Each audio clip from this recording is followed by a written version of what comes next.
Hello and welcome to another Warcraft 3 commentary cast shoutcasting thing, and this is game 3 between eMaL spawning as the blue orc in the top right versus Thu spawning as the purple human in the top left. That's right. Again, with the camera being all funky and wicky, I'm not sure why. It's something to do with this maps. I'm not really sure, but I kind of like it. I kind of like it as an observer. I would not want it as a player, even though I think it would be nice to have as a player. It would be definitely feel a little bit cheaty as a player. So very cool to have it as the observer, and I'm not sure if the players have this effect or not in game. I doubt they do. I doubt it, but who knows. So anyway, this is game 3. I'm not going to talk about game 1 or game 2, but because I don't know. Actually, no one said anything about me saying that, so I will go ahead and give the score again. If you don't want to know, if you haven't watched these games sequentially, then feel free to mute for the next 10 seconds. And you know what I'll do? I'll put my camera down here, and then I'll move my camera back to one of those bases when I'm done talking about the score. So the last game score was 1-1, so it's tied very close, neck to neck. So both players need 2 more games to win. This is a best of 5, not a best of 3. So whoever wins the next 2 games wins. And so let's go back to here and see what's going on. This is close spawn on TR. Very, very interesting matchup. This can really go either way. Generally, I like to think the orc has the advantage in close spawn TR in orc versus human.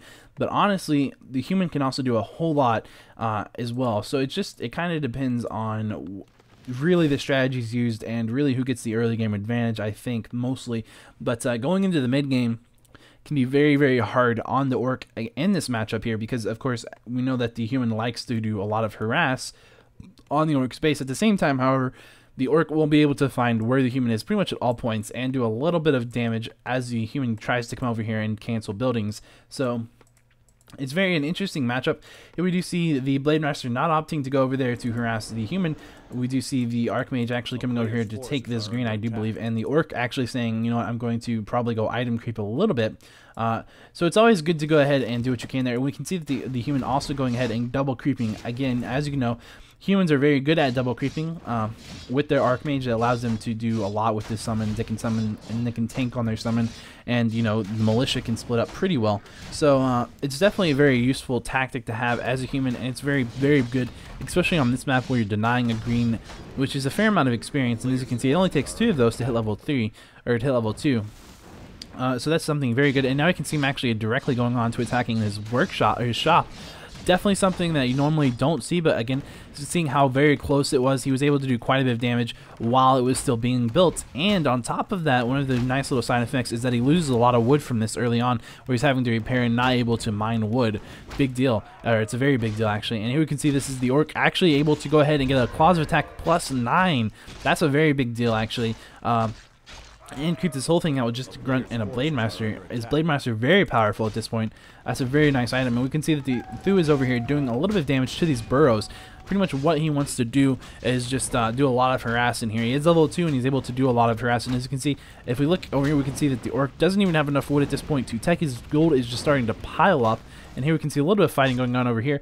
The footman being chased by this Blade Master. Really not too big of a deal for the footman, because they're not really doing too much except trying to buy time and for this Thu to go ahead and kill this burrow if he can. A grunt has come out and now it's going to attack the Archmage. The Archmage is saying, alright, fine, and he's going to run away. Now finally the orc does get to start teching. As you can see, Thu, however, almost to tier 2, getting about half of a tech's worth advantage from that harass right there. So that's a pretty big deal. But again, we do see the claws of attack +9 on the Blade Master, and that's a pretty big deal too. So who got the advantage from this early game? I don't know. But we can see those footmen are going to the tavern, and they're probably just going to sit there and wait until tier 2, and then maybe we're going to see like some kind of a Naga push or something. Maybe something really big going on. He does go ahead, Thu does go ahead and sells one of it, the Cloak of Shadows there that we see. He does go ahead and pick up Boots of Speed as well as a Staff of Teleportation. We see a bunch of militia coming over here to this base, and we do see there's nothing left at that tavern, so maybe he's not looking for a for a tavern push there with a tavern hero. A little bit odd, but maybe this footman's going to go over there and try to pick that up. Who knows? But here we do see bringing everything in here to get on these burrows.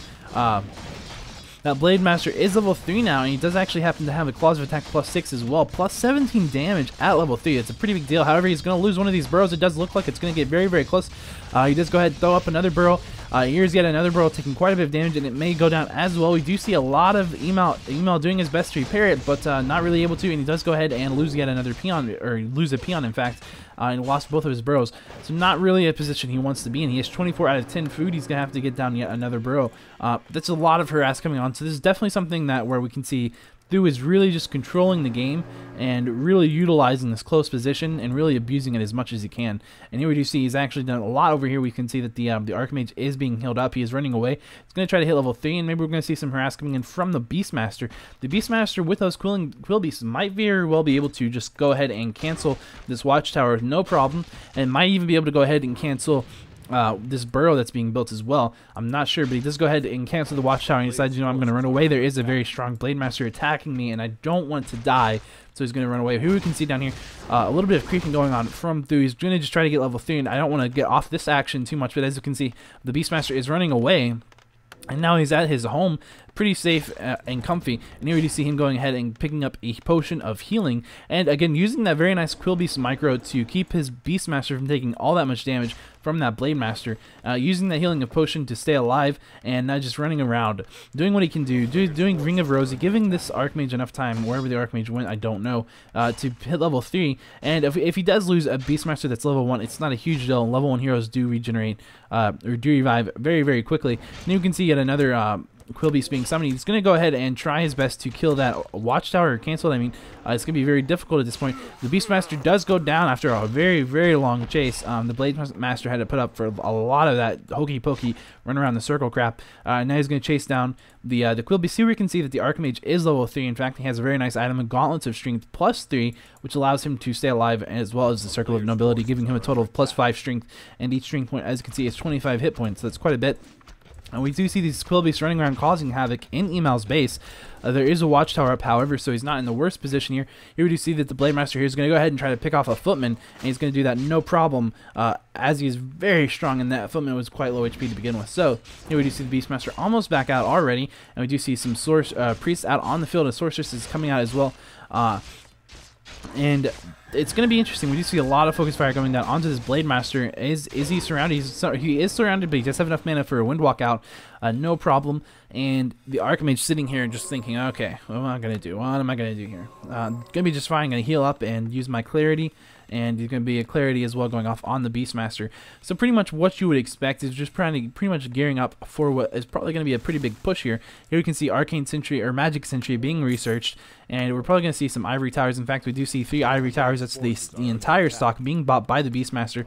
And a Gauntlets of Strength being placed onto the Beastmaster to give him a little bit of extra life, make him a little bit more tanky, which is nice because he has no real way to run away. As you can see, the Archmage has Boots of Speed, which allows him to pretty much just outrun the Blade Master more or less. So he doesn't need to be as tanky. Here we do see this is going to be what appears to be a fight. There is a Watchtower down, and the Shadowhunter is out with those Serpent Wards to try to do what he can do and defend this push, but the summons are out and they're attacking the Bestiary.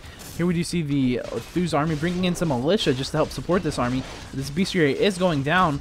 The Beastmaster really not able to do too much. He's trying to stop it, but it's just not fast enough damage. Here we do see a Grunt going down. It looks like indeed the Grunt goes down. Several of these units are dying, but we do see these towers going up right there. Beastmaster taking quite a bit of damage. He does enough for a Windwalk. He's not in too bad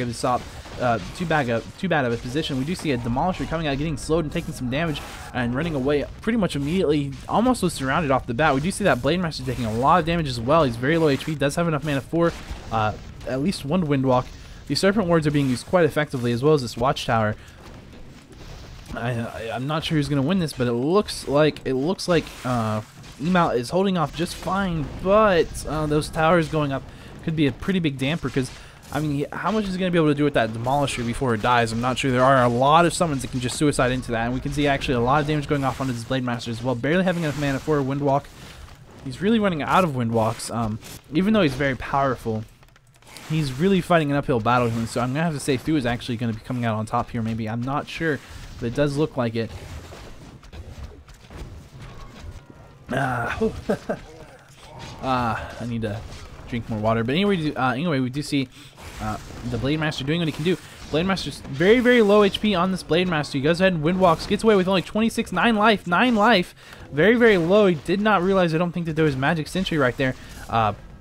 very, very low. He does have a he goes ahead and picks up a healing potion. His Demolisher is being attacked on by the suicidal summons, and the Demolisher is going to go down despite his best effort to stop it. Here we do see this Orc Burrow going down. If that Burrow goes down, he's going to be supply capped almost. He's got only 3 food to work with here. It's not really a lot. It's not a lot of food to work with.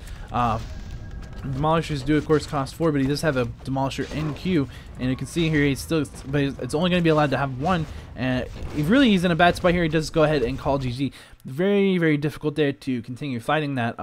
Unfortunately, it was a very, very strong push there, and with those towers reinforcing it, was basically able to just shut him down. So, good game, and I won't say the score now because I already kind of talked about it, but you should remember, and if not, well, guess what? We're going to game 4, so you'll find out there.